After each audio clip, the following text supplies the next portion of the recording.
1/3 of the world is currently being sanctioned by the US government, with the United States imposing 3 times as many sanctions as any other country or international body. Just take a look at this chart, which shows a breakdown of active sanctions across the world. The United States leads by a large margin, with more sanctions than Switzerland, the EU, and the United Kingdom combined. US sanctions have become the de facto tool that every US president uses to discipline countries they don't like and unleash economic chaos. And as Washington Post author Jeff Stein wrote, sanctions can crush national industries, erase personal fortunes, and upset the balance of political power in troublesome regimes, all without putting a single American soldier in harm's way. But it leads us to a bigger question. How effective have these sanctions been, and what is the long-term effect of US aggression across the world? This graph is a fascinating look into how US presidents have used sanctions throughout their presidency. It starts with Bill Clinton, who incredibly removed more sanctions than he passed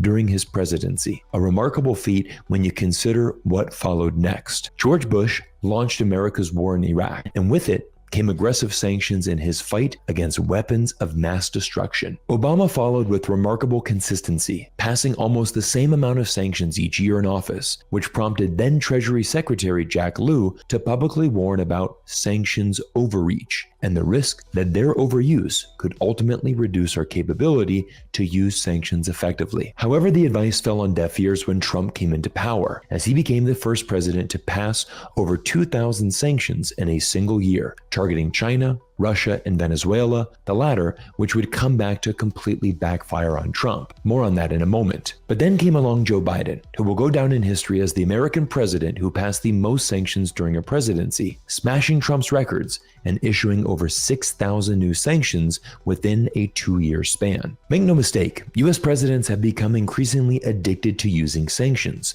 But what happens when they don't work? No better example can be found than the case of Donald Trump's sanctions against Venezuela. The goal of Trump's economic sanctions was simple: destroy the Venezuelan economy, create chaos, and install a coup government that favors the United States. But the sanctions have failed to oust Maduro and only resulted in Venezuela's economy shrinking the most of any country not at war in modern recorded history from 2012 to 2020. Just before Venezuela's election this year, John Bolton, Donald Trump's former national security advisor, admitted to the Washington Post that he knew Trump's crippling sanctions and coup attempt against Venezuela would destroy its economy and force millions to flee. There is no doubt the sanctions, along with the general economic deterioration before we imposed them, was driving a lot of people out of the country. That, to me, was a way to put pressure on the country. Did any Venezuelans vote for John Bolton, Donald Trump, or Joe Biden to destroy their economy? What about Trump, who has made undocumented immigrants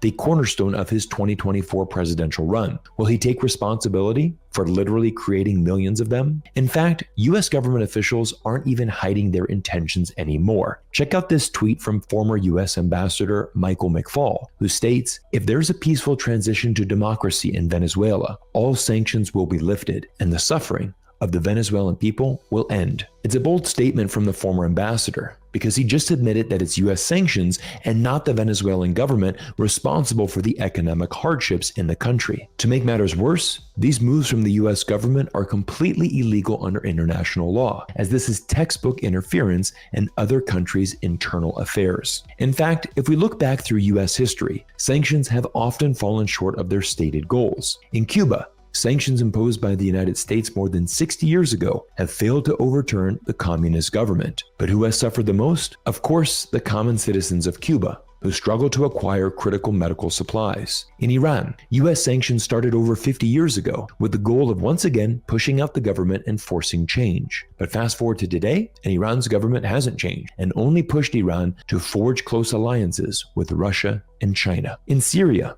Assad remains in power despite 20 years of US sanctions, but the country is struggling to rebuild from civil war, and more Syrians than ever are expected to need critical humanitarian assistance this year. If there is one stat I want you to remember from today's video, it's this: more than 60% of all low-income countries across the globe are now under some form of financial penalty from the US government. It's a remarkable figure and shows exactly why we now live in a multipolar world. If low-income countries are being sanctioned and facing economic warfare from the US government's addiction to imposing these sanctions, low-income countries will naturally look for other options. sanctions. This is why we've seen China grow its influence throughout the globe, signing up over 150 countries to its signature Belt and Road Initiative. And these are not just low-income countries. Earlier this week, it was reported that Italy, who last year backed out of China's BRI, has now rejoined the alliance, with Italian Prime Minister Meloni personally flying to Beijing to meet with Chinese officials and sign a 3-year action plan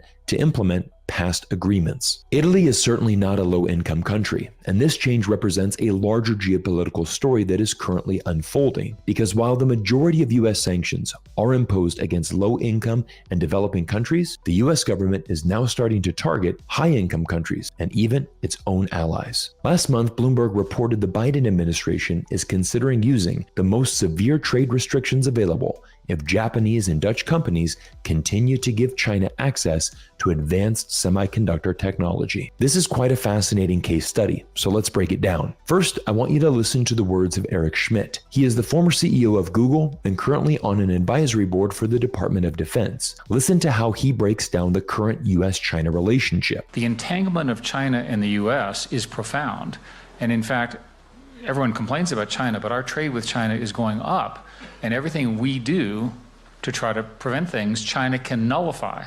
In other words, if you think about the sanctions on Russia over Ukraine, China just, instead of having iPhones in Russia, they have Chinese phones, which are quite good. The key is to find control points that the Chinese cannot replicate. In the case of microchips, the US found its control point with Dutch company ASML, which owns a monopoly in the microchip market. ASML is the only company in the entire world that manufactures the machines needed to produce advanced microchips. As you can imagine, both the US and China want access to these machines. But listen to Eric Schmidt admit how the US government is using this company against China. The genius of your strategy is that you found a monopoly that exists in one company in the world that we had control over, which is ASML. And that decision allowed you to then put the regime in place. Eric doesn't sugarcoat it at all. ASML has a monopoly in the microchip market, and the US government very proudly controls it. This is why the Biden regime threatened both economic sanctions against Japan and the Netherlands, both of whom are chief US allies, if they don't adhere to American interests. What's most fascinating about this entire ordeal is the brutal honesty now coming out about these actions. Just listen to Anya Manuel, executive director of the Aspen Security Forum, who states, "The United States and our friends and allies have been the undisputed technology leaders for decades. And now we have someone who's running the race and running really fast, and that's China. So the goal here should be for the US and our friends and allies to run faster in this race. There's 2 ways to win a race. One, you hobble the other guy. And Alan and team are working on that. There's another way to do it, which is to run faster ourselves." To be honest, it's pretty cringe to watch someone laugh and admit the US strategy is to officially use the Tonya Harding approach and quote, hobble the other guy. But just a couple weeks after this conference, things have dramatically changed. Because earlier this week, Bloomberg reported the US is preparing to exclude semiconductor equipment makers in the Netherlands and Japan from its latest round of restrictions targeting China, warning the plans are fluid and may change. Essentially, the Japanese and Dutch governments told Gina Raimondo, the US Secretary of Commerce, to shove it. In the case of the Netherlands, they hold the ace card in this ordeal because every country in the world, including both China and the United States, need the technology that is only available from ASML. As you can imagine, the news was pleasantly received by investors. Here is a screenshot of what happened to ASML stock after hours this Wednesday, rising nearly 8% in after-hours trading. This goes to show you how US sanctions can influence and change the stock market's direction. And I'll break down a unique opportunity I'm seeing in the market in just a second. But first, I want to show you another report on why this topic of US sanctions will continue to be a major issue in our world moving forward. Earlier this week, the FCMP reported this story that EU firms are resisting the plan to screen private investment into China. Once again, this is a fascinating development that deals directly with US economic sanctions. This report admits the EU's proposed plan against China was coordinated with the United States. Of course, this really means the US government told the European Union what to do in its ongoing economic battle with China. The US is forcing its allies to turn down lucrative business opportunities in China, which EU countries argue will strengthen the European economy, secure new jobs, and promote prosperity. At least for now, EU countries are speaking out and trying to forge their own pathway around US sanctions. Everyone, there's a reason why we follow geopolitics and study history, because as I've shown you in today's video, US sanctions have completely altered how countries around the world function and influenced how entire industries adapt and change. As militaries around the world prepare for the next generation of warfare, there is one technology that will play a primary role moving forward, and I'm going to break down this trend and tell you more about an opportunity in the market with today's video sponsor, Unusual Machines, which trades under the symbol UMAC. Now, I've been an active drone pilot for many years, and I just returned from China, where I spent a lot of time checking out DJI, the top drone company in the world. Incredibly, Chinese companies command around 70% market share of the drone industry, with over 85% of drone components also manufactured in China. China is the dominant player of the drone industry, but moving forward, things are going to change. The US and EU will diversify their supply chains and will help grow the domestic drone market in the United States. And this is exactly where Unusual Machines comes in. They have a unique opportunity to achieve a leadership position in the first-person view, FPV, drone market segment. FPV is the most advanced technology for drones, and it's these type of drones that are used by militaries around the world. Now, here is where things get interesting, because when a government gets behind an industry, certain bills and laws will be passed to help that industry advance. We've seen this play out firsthand in China, as the Chinese government handed out subsidies to grow the domestic EV market. Fast forward 20 years, and China is the world's most dominant EV producer. But now the US government has passed the American Securities Drones Act, which will restrict any US government agency from purchasing drones made in China. In addition, the Countering CCP Drones Act will specifically target DJI. With the passing of these two bills and the added demand from the war in Ukraine, there is a massive opportunity for domestic drone companies inside the United States. Now let's break down what makes Unusual Machines special and tell you another trend that will also influence the potential of this company. Let's first start with the retail sales into the FPV drone market, which generated $4.3 million of revenue in fiscal year 2023, achieving a 37% year-on-year growth last fiscal year. The company operates with 30% growth margins and makes most of its revenue as a supplier, supplying the components consumers need